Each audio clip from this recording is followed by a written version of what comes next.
Hello, Internet. My name is Chamomile. And I'm Requiem. So, we are still with the Goblin Arena, but don't worry if anyone is concerned about our whether or not we're just going to live here now. Nah, we've joined a traveling Goblin caravan, uh, which has got to pass through Little Rock eventually, right? Like it's a big old city. Okay, I say it's a big old city. It's the only city remotely worthy of the title in the state. So, I think, unfortunately, I think at some point, like with all the stuff that's gone on, I think we passed from the shallows of Arkansas into the deeps of Arkansas. And that might be a problem. the what now? Well, Arkansas is like the abyss. It has multiple layers. You get the shallows of Arkansas, and then you get into the deeps where the more pure essence of Arkansas is. I guess that may as well happen. It's probably fine.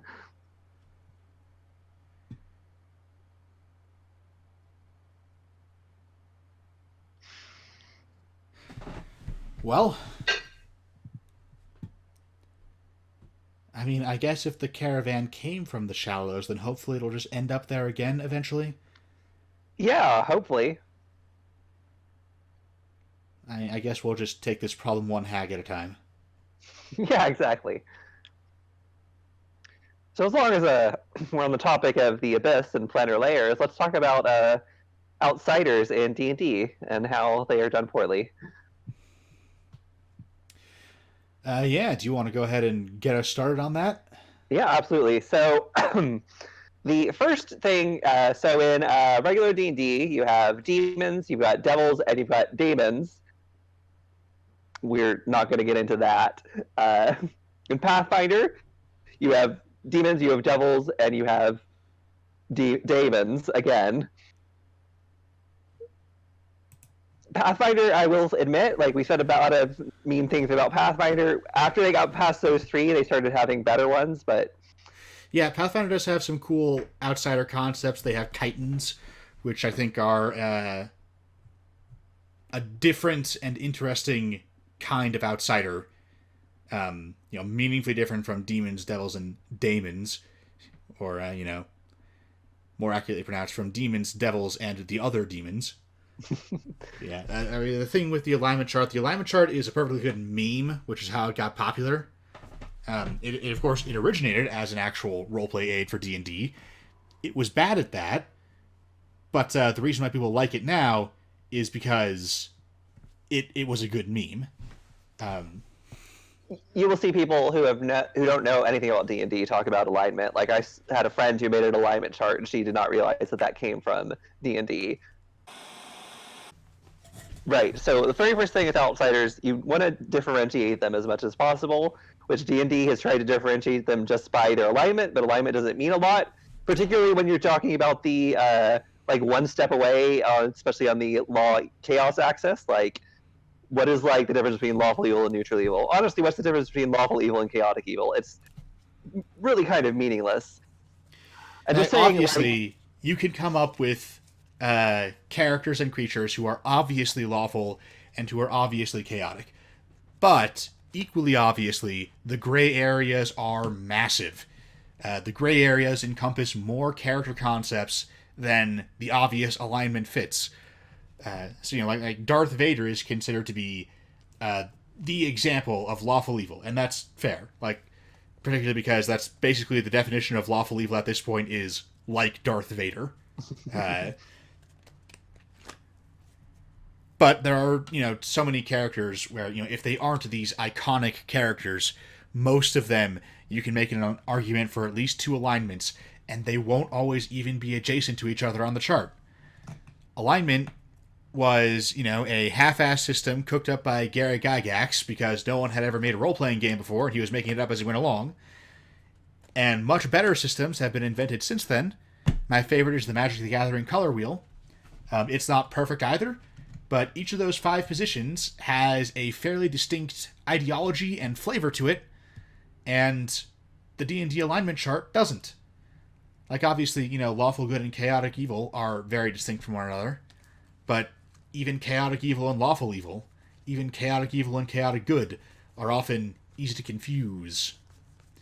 And, if you go the route that if it's not obvious, just pick neutral, then you end up with a chart where almost everyone is neutral along at least one axis. Which is just... People try to defend D&D alignment, but only because it's always been that way.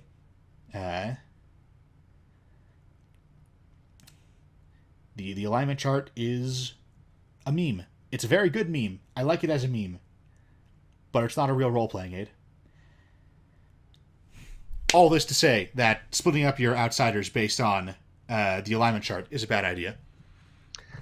Yeah, and Pathfinder, I don't know if it's this way in regular D&D, but Pathfinder also had an issue of kind of samifying their outsiders, giving them similar origins. Like, all outsiders are the product of a soul dies and then gets essentially ground down and reformulated into an outsider. That makes them all kind of similar. Also has really bad implications for the good gods being actually good, but that's a whole other thing that we don't need to get into because we've escaped Kingmaker. We fled into the depths of Arkansas to get away from Kingmaker.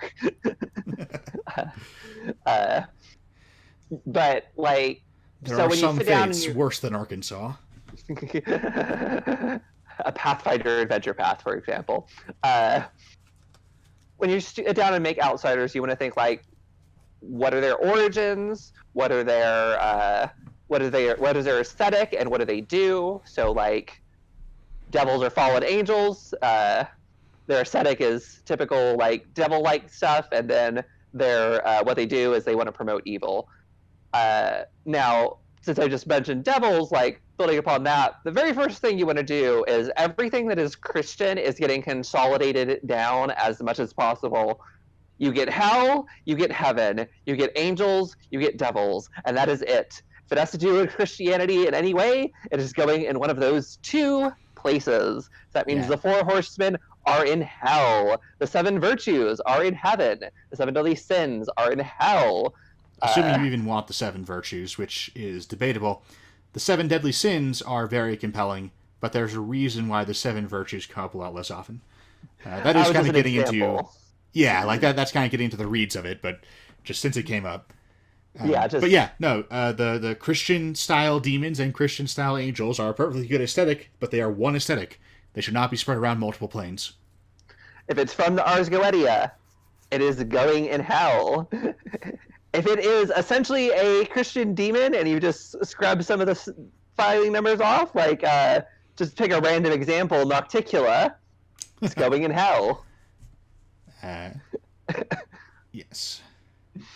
Virtually every devil and demon printed in D&D, or at least the big ones. I can't speak to the weird obscure ones, because I can't think of them off the top of my head, and there's a lot of them that I've never even seen because they're weird and obscure.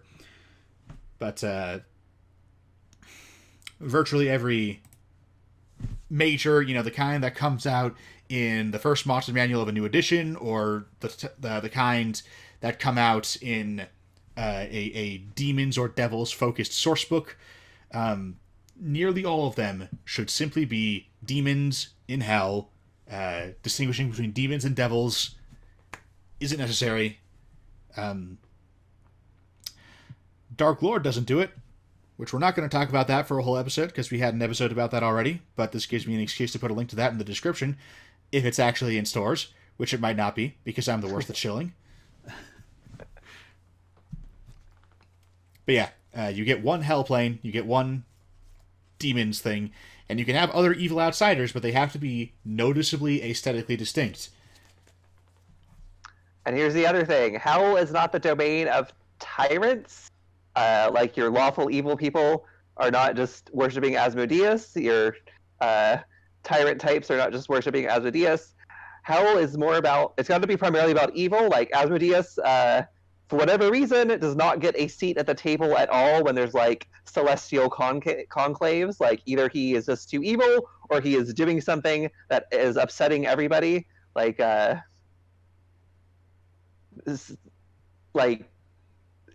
some reason, he's not part of the normal structure. He is an outsider in the sort of sense that he's not part of the normal divine community. That is important to his aesthetic.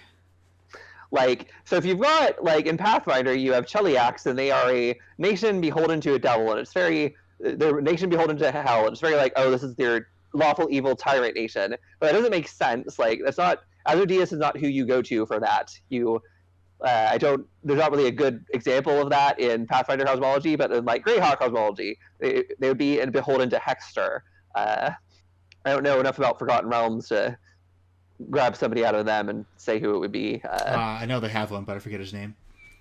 Like, if a country might be one of the Dead Three. If a country gets subverted to hell, like, that's a big deal, and they're, like, I think, as Cam described it, they are essentially going to be magical North Korea. Like, yeah, I mean, there's two ways you can go with it. You can have them be fantasy North Korea, where being subjugated by demons has made them an international pariah, and everyone else refuses to trade with them, except maybe occasionally on the sly. But, the national order is that you're not supposed to trade with them. The other way you can go is if they are sufficiently powerful, you can do a thing. You can have, Cheliax be a major player on the world stage, and, with a lot of diplomatic relations with other nations. But what it is that, every religion preaches that you should have no dealings with devils or those who worship devils. But then, because Cheliax is sufficiently wealthy and powerful, it would actually be a major inconvenience to not trade with them. So everyone just kind of does it anyway. And in that case, you've got a very cynical setting where ideology does not inform national policy hardly ever, which is more realistic, a little bit more Game of Thronesy. And, if that's the thing you want to do, that's fine. But it is important to the demon worshiper, devil worshiper aesthetic, important to the Asmodeus aesthetic, that the gods do not like this person as a whole, even if they're evil gods. And that by worshiping Asmodeus, you are in rebellion against the divine order. Devil worship is something that has to be done in secret. Like, the whole aesthetic of devil worship is a lot of secret cults. And the moment you make it just, it's just the organized religion of a state and it gets tolerated by other states, you lose that. Yeah. The other thing is, as long as we're on the topic of hell, in Christianity, you get this sort of weird double portrayal of hell, where hell is both an enemy encampment and a prison. You really have to pick one or the other. I will say you can sort of get away with doing both by saying that it is an enemy encampment which contains a prison. But that prison is then run by the enemy encampment, which means its prisoners are not necessarily sinners. But, if you want to have hell pits that you have to venture into in order to rescue someone from, you can do that, but hell is in charge of them. Either that, or hell is not an enemy encampment. You're doing the, I forget the name. Dante's Inferno thing, wherein... Dante's Inferno is the prison. Yeah, it is... the devil does have that famous line that it is better to rule in hell than to serve in heaven. That's in Paradise Lost. He in Dante's Inferno, he is not ruling in hell. He's stuck in a bunch of ice. Yes, he is clearly imprisoned.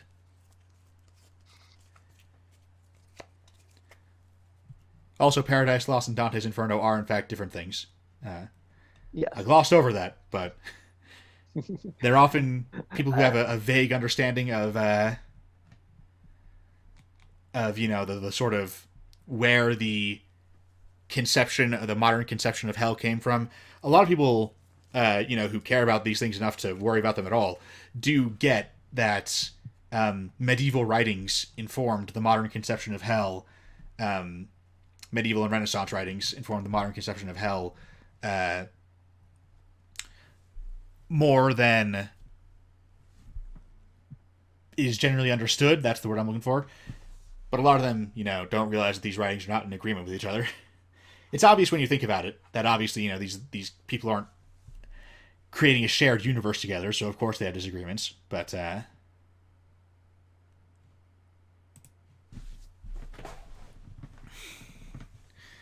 am rambling anyway, so. So that is what you do. And while we're talking about Christian stuff, we might as well briefly turn to heaven. First of all, there's no difference between angels and archons. Like aesthetically, like thematically, like if I showed you a picture of a trumpet archon and said this was an angel, like you'd be like, yeah, sure. Like, or even a lantern archon. The only one's weird is like the hound archon, but like archon does not have a thematic tie together, and archons come from Gnosticism, which is part of Christianity, anyways. Even if it has a very different take on Christian cosmology, it's still part of, you know, Christian belief. So angels and archons, there's no way to differentiate them, so just merge them into one. They're all on heaven, which is a mountain. Yeah. And also, there's, particularly with angels and archons, there are few enough of them in D&D to begin with, or at least few good iconic ones, that you want to collapse them together anyway, just to give them enough cool ideas to go around. One thing that came up when writing Dark Lord is that when I was writing demons for the players, because, you know, Dark Lord is backwards town, where you are playing the monsters, there were, you know, I had a huge list of demons and devils that I had to cut down to the most iconic, most awesome ones. And I still don't think there's a Merilith in there, which disappointed me. Whereas in for the angels, it was the exact opposite problem, where there were few enough of them that I had to go outside of D&D to find some more. Like, there's an Ophanim in there. Just because there's not enough really good, iconic-looking monsters, angel monsters, in D&D, even after you combine the angels and archons together. Well, I think D&D would be well served by picking up some of the weirder angels from angelology, from actual like medieval angelology. Like the Ophanim are really cool, but then like pick out like a, you know, one of the actual descriptions of the cherubim where it's got 4 faces and it's covering its body with its wings. Yeah. But so briefly returning to evil outsiders, so Howl and the Abyss always got, you know, that have always gotten the most attention out of the evil outsiders. Barely anybody ever remembers Daemons or Yugoloths or whatever. First of all, so technically the Abyss is from the Kabbalah, so it's part of Jewish mysticism, but as it is done in D&D, it's very much Christianified. Like, I don't know enough about Jewish mysticism, but this seems very Jewish mysticism by way of Christianity. And pretty much all of the demons within it are very clearly influenced by Christian demonology specifically. A lot of them have names from the... Sorry. Go ahead and finish on. I was trying to jump in at the end of a thought, and I mistimed it. Go ahead. A lot of them have names from the Goetia, or they're essentially written as if they were Christian demons. Like, I can go either way on Grozit, but he seems pretty... Malconthet is a good example. Malconthet is not a name from the Goetia, but she's a generic succubus queen. There's no reason she shouldn't just be in hell. Yeah. I'm actually kind of torn on Demogorgon. Like, I think that's from Gnosticism, but... Like, yeah, the name.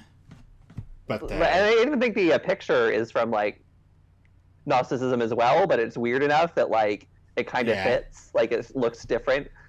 Like, it doesn't look like the standard Christian devil. So Demogorgon you could potentially just keep. But I think you want to change the name. I think what you do with the Abyss, with the other side, is so in Indo-European mythology, there's this recurring motif of the A-D division. So you get the Aesir and the Aesir and the Vanir. You get the Asuras and the Asuras and the Devas. You get the Ahura and the Div. You get the gods versus the Titans. The Tuatha versus the Fomori. So this is essentially where the losers of that division end up. So this is where you put your monster gods. So like Tiamat, actually, I would put here, because like you can make Tiamat a tyrant goddess, but she's very much you're a tyrant because you're the baddest person around. She's not part of any hierarchy. She's not, especially if she's not subservient to anybody. The moment you put her in hell, she has to be in some way subservient to Asmodeus, so she needs to be in her own place. So I think Tiamat is one of your top dogs in Tartarus. But then you also put all your so your gods of the giants are here. You get Zuder and before we move Ymir. on from that, just to elaborate on Tiamat, just because I'm always petrified that this is going to come across as making assumptions, not clear what we mean. So maybe I'm just over explaining things, but Tiamat is a tyrant without a hierarchy because she is a dragon. So if you're wondering, if your immediate question is how does that work, then it is because human tyrannies, no one is that powerful. So every king has every tyrant king has a bunch of lackey soldiers who go around collecting the taxes. The dragon tyrant can personally destroy your entire village, right? So it's basically you go to the village, you say, hey, you're going to bring treasure to me on an annual basis, otherwise I will burn you the fuck down.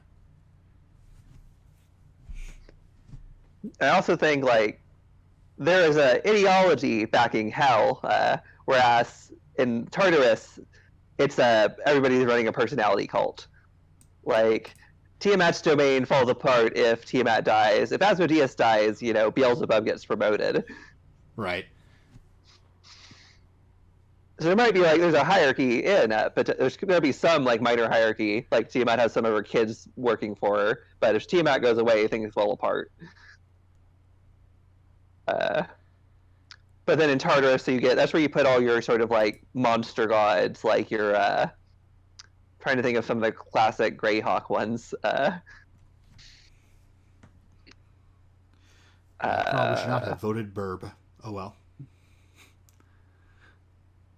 But oh gosh, I'm gonna have to pull up monster mythologies. In the 3rd edition, Sikula is here, the Sahuagin god. Sikula is not in hell; he's in Tartarus because he's one of the old monster gods. Whatever god the troglodytes worship is in Tartarus.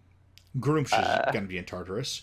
Grumsh is, yeah. I mean, we can talk about Grumsh in a bit, about how he's not a great god as is, but he's a big enough name that he definitely needs to be improved upon rather than ditched.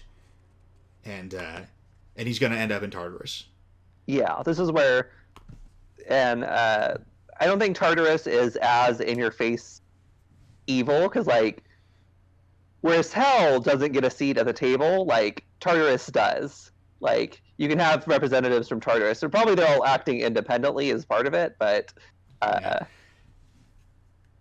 and now I talked to, this is not something I actually talked about with Chamomile, but this is something that I thought about independently, so I don't know what his opinion on this is going to be. But because we were talking about what you would want to do with your outer planes, how many of the Planescape Great Wheel you can keep, how many you need to just cut.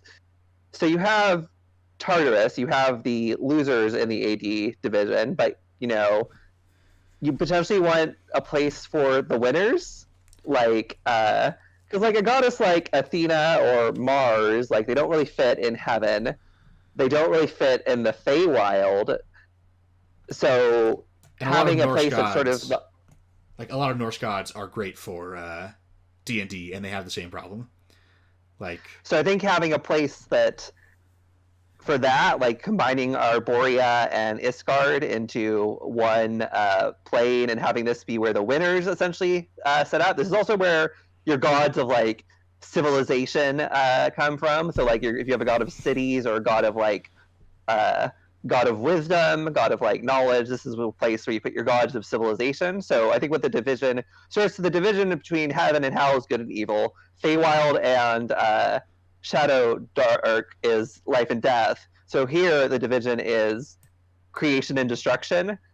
And that was probably part of what the original schism between the two was. But I think it's probably is a lot softer of a division than the heaven and hell division. Especially because some of the Titans in Tartarus were probably just born in Tartarus like millennia after the actual schism happened, and they don't really care about it anymore. So there's probably a lot more. And you get stuff like in Norse mythology, a lot of the gods marry giantesses, and there are some Titans who don't get imprisoned in Tartarus. I think this is where the least there's a division between Arborea and Tartarus, but it's not as big of a deal as like the division between heaven and hell. Yeah, there's some sort of international order that exists between Arborea and Tartarus and heaven, and heaven's presence particularly makes it like these angels from heaven, they don't really have a particular dog in the fight between Arborea and Tartarus, right? Like, it happened a long time ago, and it was as much a family dispute as it was a ideological conflict. Right.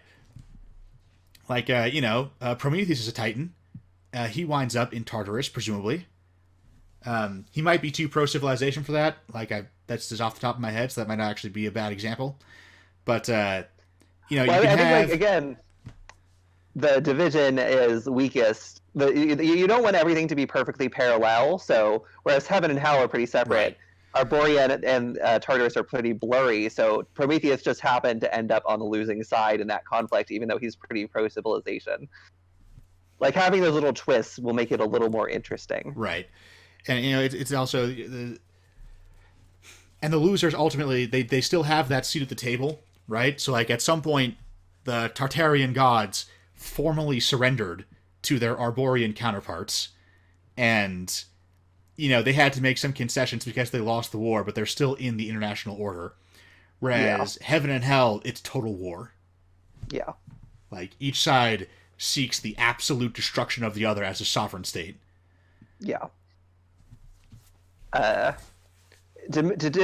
give the Arboreans a shtick, a way to like differentiate like a spirit from Arborea versus a spirit from Tartarus, a spirit from heaven, a spirit from hell. I was thinking you really emphasize the fact that in a lot of polytheistic religion, the gods are connected to stars and the planets. So spirit from Arborea is going to they'll have like hair that like reflects the night sky, or they'll have like comets circling around them, stuff like that. Really emphasize the sort of, like Zeus is literally a planet. Like, that's what the Greeks would call Jupiter. What we call the planet Jupiter, they call it Zeus. That's a pretty common thing in polytheistic religions. The gods are planets. So you do something like that to help give them an aesthetic that sets them apart. And which brings up that heaven should probably be referred to as Celestia, and Arborea should be strongly associated with the literal heavens, because that is usually how the AD divide goes. That's like a fairly... I don't want to say ubiquitous because I haven't done the research, but it's definitely very common, is that the winners are in heaven, in the literal sky. They are gods of thunder and the clouds, and they're also gods of all kinds of other things. But if there's a sky god, they are on the winner of that AD divide. If there is a earth god, an underground god, they are usually the loser of that divide. Hades is on the winning side, but he is also the jailer of the losing side. Yeah. The sky god versus earth dragon is a very common motif in Indo-European religion. You see it, Zeus versus, I forget his name. There's some sort of child of Gaia whose name I'm forgetting. Oh, God. Typhon?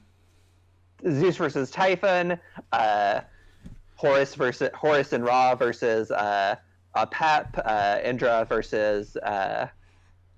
I forget the name of the one in that one. Sun God, that was the other one. Sky gods and sun gods are almost always... Sky gods and sun gods. It's again, I say almost always. I cannot actually think of an exception, but I haven't done the research, so I don't want to commit to saying it's 100%. So,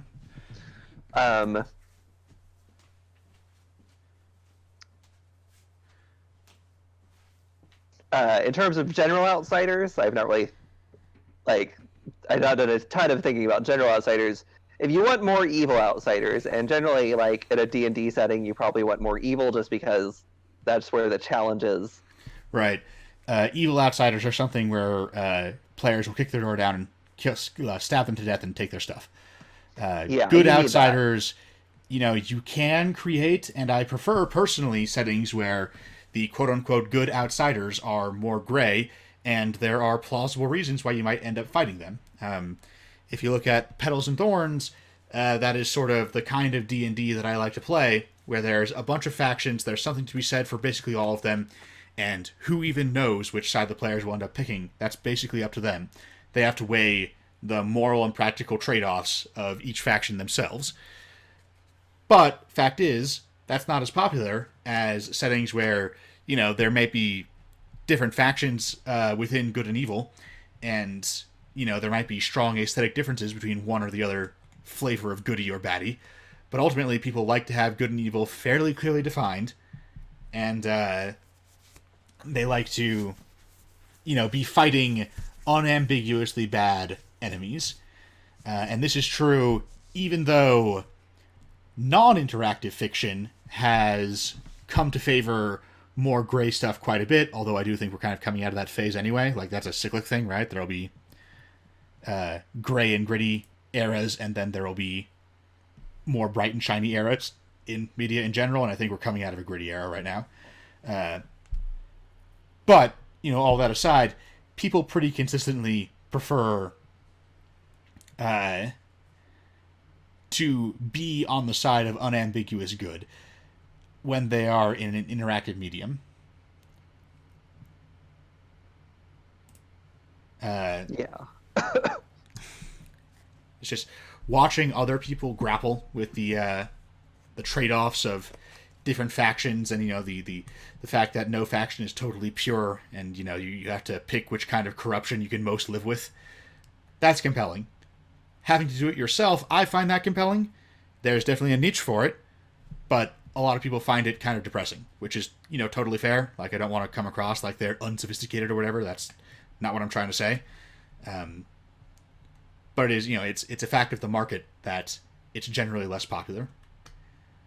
So for big market things like Pathfinder and D&D, which we're sort of ambiguously talking about here, you should appeal to the market that supports you. That's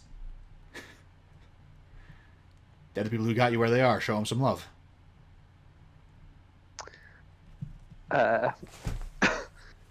You probably want a space for your sort of like Cthulhu type stuff. So like your Far Realms. I think the thing with them is like they cannot really be like they're very hard to negotiate with or talk to or even understand. They have totally wild motivations, so it makes it hard to deal with, and they don't really understand you, and they can't really be communicated with. So they also don't necessarily care. Yeah. A major element of all the other gods is that they want something from you. Arborea and Tartarus both want some kind of sacrifice, like they can in some way benefit from the material wealth of the material plane. If you sacrifice, animals to them, maybe you can sacrifice wealth directly, you can pay some kind of tribute. Tiamat, for example, would be perfectly happy to take your gold directly. Heaven and Hell both want behaviors from you. They have an ideological project, and mortals are important and possibly even central to that project. The Far Realm guys don't really care about you. Yeah, it's where Hell is excluded from the International Order. The Far Realms does not recognize the International Order. Yeah, they don't even bother to show up.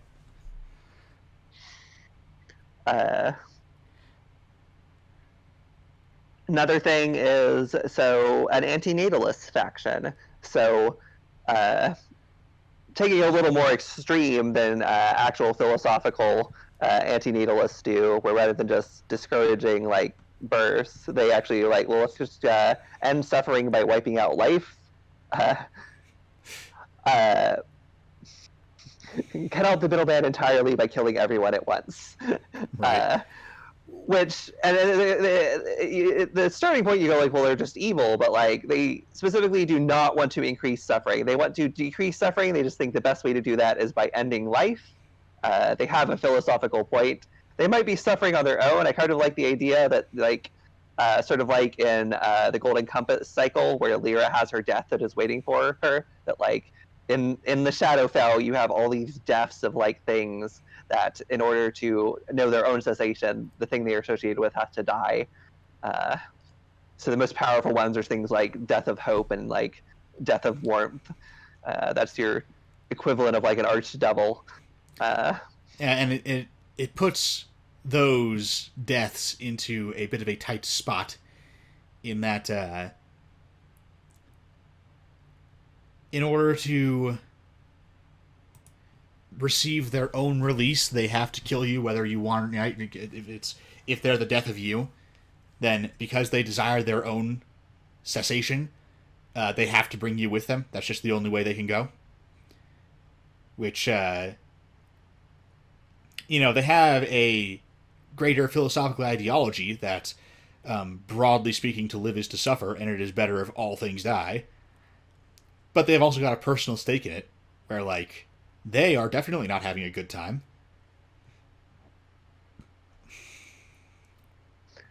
And the only way out is to take you with them, so. Yeah.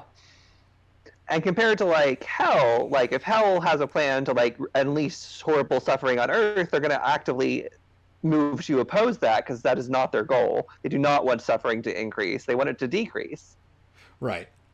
So you can end up in situations where you have to measure, well, Hell doesn't want everyone to die, but they also want to increase the suffering in the world, versus this faction that does want people to die, but wants to decrease suffering, and we have to weigh the two. Right. You could, if they end up in a fight with one another, firstly, that would make sense. And secondly, there could be some real confusion, some real, not confusion per se, but some real dispute, disagreement, controversy over who is the right side to pick in that scuffle. Yeah. I don't necessarily know, like, I think aesthetically you do sort of, like, you sometimes see in horror movies things that are, sort of are like ghosts, but don't seem to correspond to any living person. Like the webcomic behind you has a lot of these. But also, like, the Babadook or Slender Man, where, like, they kind of seem like ghosts, but they also don't seem to be the spirit of a dead person. That's what their sort of look is. Right. A lot of grays, a lot of, like, featurelessness, a lot of combinations of body parts that don't function, that wouldn't function if there was a living person, so like a giant skeleton or a skeleton with multiple heads, stuff like that. Cam and I talked about this off camera. Probably just putting them as the natives of the Shadowfell is the way to go. Yeah. The inner plane cosmology of D&D has, since the addition of the Shadowfell and the Feywild, been fairly compelling. The elemental planes all have some pretty cool concepts in them. Elementals as a concept are fairly compelling, especially when you start getting into demi-elementals and the way they interact with each other.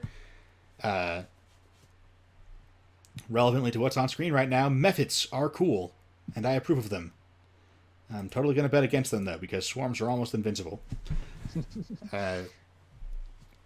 So you want a Shadowfell, and Shadowfell is the weak link in that cosmology right now. It is ambiguously a dark place. It's a source of necrotic energy, so undead come from there. But it doesn't seem to be any particular catacomb or land of the dead. It isn't full of ghosts, so having it be full of these deaths, these antinatalist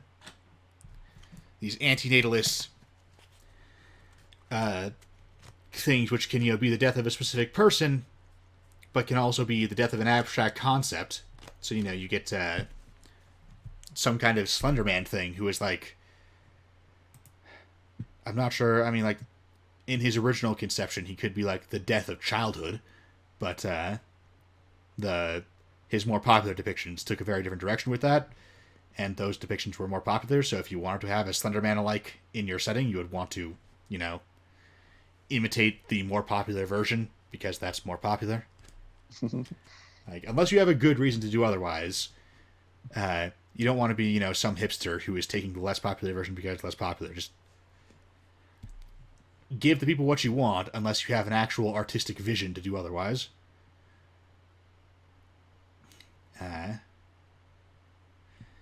So yeah, Slenderman was a bad example because I can't really think of anything to do with him. But you have these Deaths of Abstract Concepts who can be weird Shadowfell monsters who are ghost-like in their qualities, but are not clearly not the ghost of anything in particular. Siren Head Yeah. is a fun one. Uh, yeah. So that'd be an example. I think having some sort of like sort of like Dragon Age does, but like it's too bad that went. Yeah, we're We're trying not to sort looking it at that. out. By the way, technical difficulties with Dragon Age have put that on hold for now. We're still hoping to sort it out. Goblin Bet will hopefully be an interlude and not the start of a whole new season, but it might be the start of a whole new season, though. So having some sort of like spirits of negative emotion, but also like I think this is like a group that is relatively that is the least evil. A lot of them are evil, but like you get the things like sadness or fear or even anger. Like these are not bad in and of themselves, but they can be bad to experience. Uh, Probably this could just be like a specific type of faith spirit. Like you probably don't need a whole new dimension for them. Like the unseelie court could just like have a lot of could gain power from negative emotions. Uh, and we have our in Kingmaker we did talk about, was it in Kingmaker? We did within Bloodlines we did the whole fear is a good thing. So these are probably like this is a group you can sit down and talk to for the most part. Right. But they can still end up in situations where they're not your friends. Like in that, so they're not gonna decide they don't want all life to die because then they lose their power, but they might be totally okay with unleashing hell on earth and all the negative emotions that's going to bring along with it.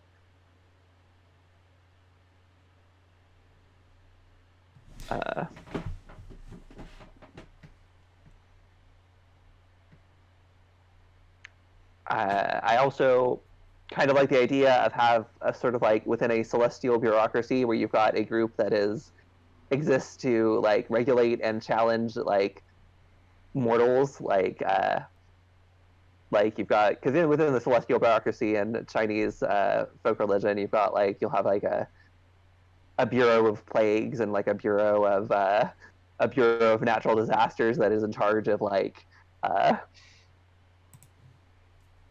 setting up floods and stuff on the mortal plane. I like the idea of having like the Yao Guai they're punch clock villains essentially. Like they do this because it's their job and they have to keep mortals in check and also provide mortals challenges so they can better themselves. But they're not actually evil. This is just their job. They work for the division of plagues. And the Chinese folk religion does also have the concept of the mandate of heaven, where the Bureau of Plagues is sort of in charge of expressing heaven's disapproval of the current regime by distributing plague. So it does give them a sort of a punch clock villain, where it's like there's a plague monster who is running amok, but when you confront him, it's just like, I don't know, man. I mean, I just got the memo from upstairs. Apparently the current king is kind of a dick, which especially if it's like he totally is. But then this guy's job is to like signal that by just like destabilizing the kingdom by spreading plague amongst a bunch of peasants, thereby weakening the economy. Where it's like, okay, but they didn't really do anything wrong. It's not one of those things where it's like they're probably the bad guy. You do probably go and stab them in the face to protect the peasants from the plague, but they do have an ideology they're pursuing, and you could imagine yourself teaming up with them. Like, ultimately, their goal is to weaken a corrupt king so that a new and better regime can come in.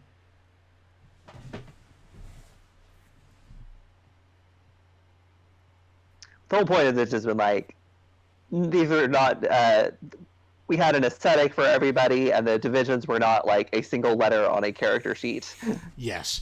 These all have, like, you don't have to go into apologetics to point out to people how these are different from each other. They have clearly distinct wisdom of the crowd is a bad idea on that one. Firstly, because the wolf got a crit, but also because the wolf just had a much better hit ratio. I don't know what I was thinking. But yeah, like people can come up with ways that demons and devils are distinct from one another, right? People can and have, but it is much more of a thing where, betting on Constrictor Snake, that he might actually constrict something, which he doesn't always. But it is much better to be able to show someone a picture of 5 evil outsiders, and without even knowing what your outsiders are called, they can immediately identify which a sort of a basic vibe for each of them. Like, obviously, they won't be able to just intuit details of the lore from just their appearance, but to put it a bit more cogently, what you're looking for is a set of outsiders where you could give people who are totally unfamiliar with your source material a bunch of pictures of each of them, pictures, maybe brief descriptions that do not explicitly sort them into one plane or another, or give them explicit affiliations with other outsiders, and they should be able to figure out, to a fairly high degree of accuracy, who is in what faction. Yeah. Like, Whereas, if I showed somebody who is totally unfamiliar with D&D a picture of a succubus and asked them, hey, what plane do you think this goes on? They're going to put her in hell. Like, it's like, yeah, that person the hit rate on Demons versus Devils versus Yugolofs is going to be basically complete random chance, because they're going to have no idea. So, like, a Pit Fiend versus a Baylor, like, one of those is hell, one of those is the Abyss. They're going to guess. They're going to have to guess. They're not, even if you give, like, a description of what Demons versus Devils are supposed to be like, they're going to guess. There's no difference between those two creatures. Yeah, the only way that you could distinguish them is by getting very explicit in their fluff details of saying that, oh yeah, this one is chaos and this one is law.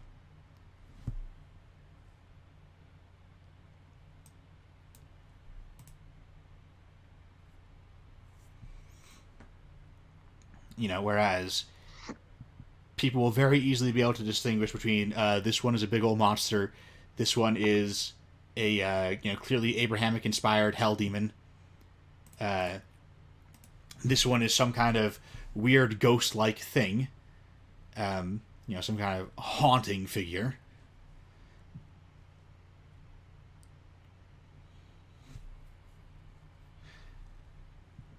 And also the Chitons, as we mentioned, are a good example from Pathfinder that I feel are very important to include. You got to have a big plane that is just full of BDSM. Very, very important.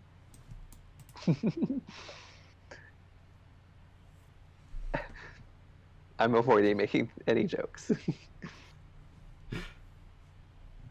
Yeah.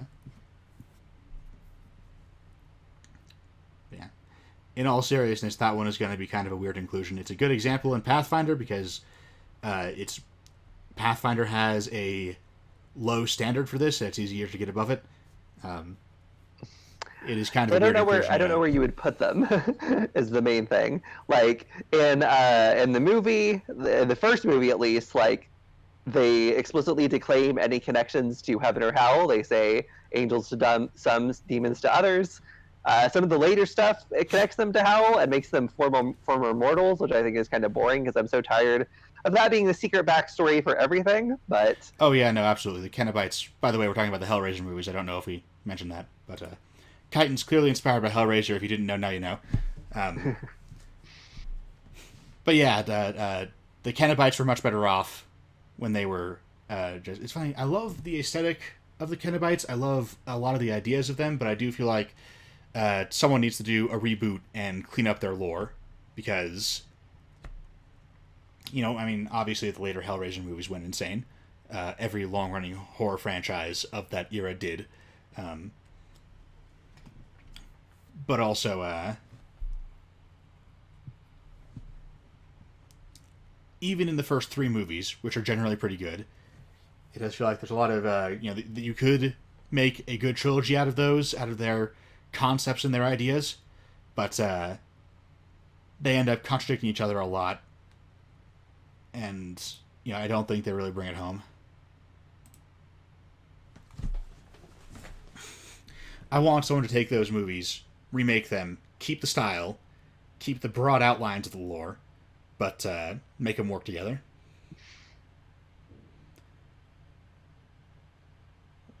Also, I am accepting offers to, if someone wants to pay me to write the script, call me.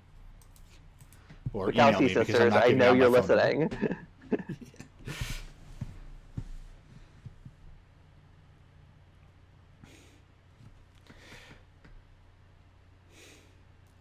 But yeah, the Cenobites are a cool idea. You probably don't actually want them to be on your list of 5 or 6 types of evil outsiders, just because they will stick out in that context as why was this important? Honestly, the thing, like, not only does Pathfinder repeat Abrahamic stuff way too much, they also repeat Lovecraftian stuff way too much. Like, you definitely need a Lovecraftian group, but in Pathfinder, you have regular demons have some Lovecraftian stuff, but then you have the Clip-Off, who are very Lovecraftian, and then you have the Dominion of the Black, who are very Lovecraftian, and then you just straight up have the actual Lovecraftian pantheon. So that's like, what, 3 or 4? Like, you needed 1.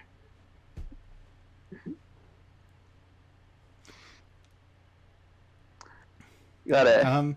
We brought it up, so just to put a bow on it, just to circle back to this before we end.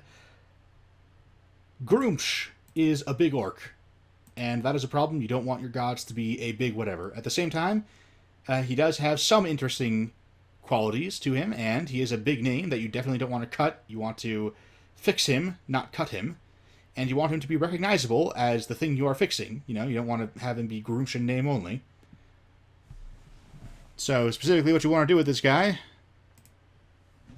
is emphasize the eye thing. Groomsh is the one-eyed god. He has sort of a Sauron-y aesthetic, a bit of a Horus from Warhammer 40k aesthetic, where he's got, eyes on his armor and stuff.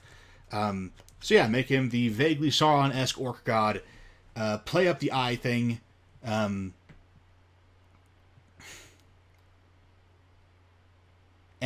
have him be less of a big orc, and more of like that one single eye should be like his entire face or something.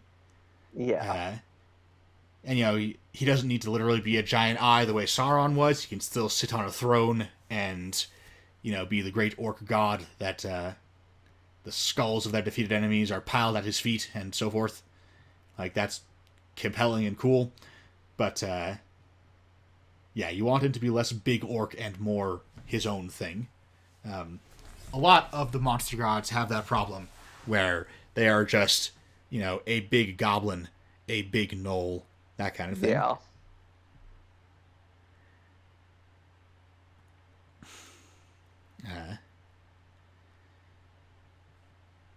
That is mainly an issue of aesthetic. That having the god of a people just be a particularly big example of those people is very dull. You want to make them outsiders. You want them to be otherworldly, a little bit inhuman somehow.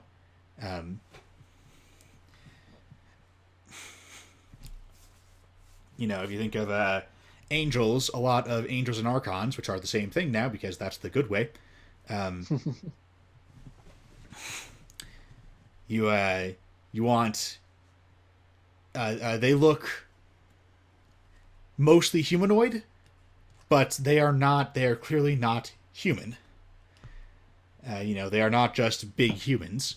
Like a sword archon is just a regular humanoid, except, oh yeah, he can also turn his arms into swords. Makes him different. A solar is a human, but is also radiant with light, which is fairly generic, but it is not just the same as being a big human. So, your pirate god should not be a big pirate. Your farmer god should not be a big farmer. And your orc god should not just be a big orc. Yeah. And since, another aside, since Cam brought it up, Cardinals / Agathions are stupid, and also Eladrin / Azado should just be Fae. Yep. If you must have furry outsiders, then they should be Fae.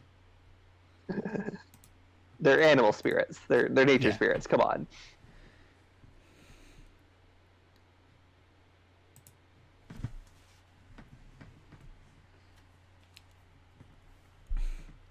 But yeah, so we've been through a lot of specific examples here, and you may or may not like particular examples of what we've done, but the broad bottom line here, if you don't want a specific type of outsider that we've outlined in your campaign setting or whatever, then that's cool. Do whatever you want with your own setting, and obviously, if you want to use what Pathfinder and or D&D gave you because it's already in the books, so you don't have to stat anything new out, that's also totally defensible. So, as GM advice, this comes with the caveat that you will have to do a bit of work to make this work. And if you don't want to do that, then that's entirely reasonable. The GM's got enough to do already. Because, the primary target for this advice are people who are never going to listen to this podcast anyway, because they're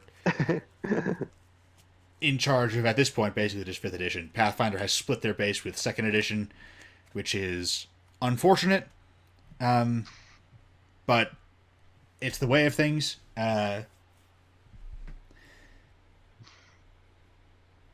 It's how that shook out. So, yeah, it is. Pathfinder is no longer one of the general audience RPGs. It's what they're trying to be, but they aren't really that anymore. Because 5e has just absolutely devoured that market. And I guess there is something to be said for things like Dungeon World and Savage Worlds, and maybe even like a Fate supplement, where it's basically, here's a system where its selling point is that it can handle a lot of different systems, or a lot of different settings rather, and so here's our version of the generic fantasy world, and it would be a reasonable selling point in that to say, oh, but ours is actually learns from the mistakes of earlier generic fantasy settings, and is more suitable to adventuring by, for example, having a cosmology that has more clear and evocative distinctions between different types of outsiders. Also, Savage Worlds isn't actually any good. I want that on record since I brought them up.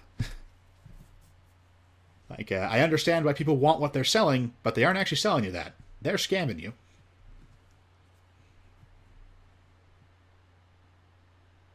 I don't know anything about Savage Worlds. The main sticking difference, and since I did bring it up, it is reasonable that I should at least give a brief defense of it. That's not really the subject of the episode, so I'm not going into a ton of detail, but in brief, the fundamental problem with Savage Worlds is that they created a new dice system basically for the sake of creating a new dice system. It is complex, fiddly, hard to work with, and ultimately does not produce better results than a standard D20 or dice pool system, which your weird, fiddly new dice pool system needs to do. Otherwise, it's not worth the hassle. Savage Worlds Defenders will talk about Savage Worlds dice system as though it is some finely tuned machine that has some kind of underlying brilliance or elegance to it. It doesn't, especially. It's actually really weird in edge cases, like due to the way the exploding dice work. There are certain thresholds past which, or at which rather, because it's not even past a certain point, it's at a specific level where, if the target number you're trying to hit is higher than you can get just on the die naturally, so you have to explode, it can sometimes be better to have a lower score, and your odds of success in that case are low enough anyway that it doesn't make a huge difference. But it's just sort of an example of how you made this new dice system that has made things very difficult to house rule, and what did it get us? It got us a weird edge case where being worse at something actually makes you better. Yeah. Like, the main drawback to the dice system is absolutely that it makes it very hard to house rule things. And it's basically the so yeah, it's again, I've seen people assert that the Savage World system is some kind of extremely delicately balanced machine, but they've never really been able to express in concrete terms what that very delicate balance gets us besides fragility.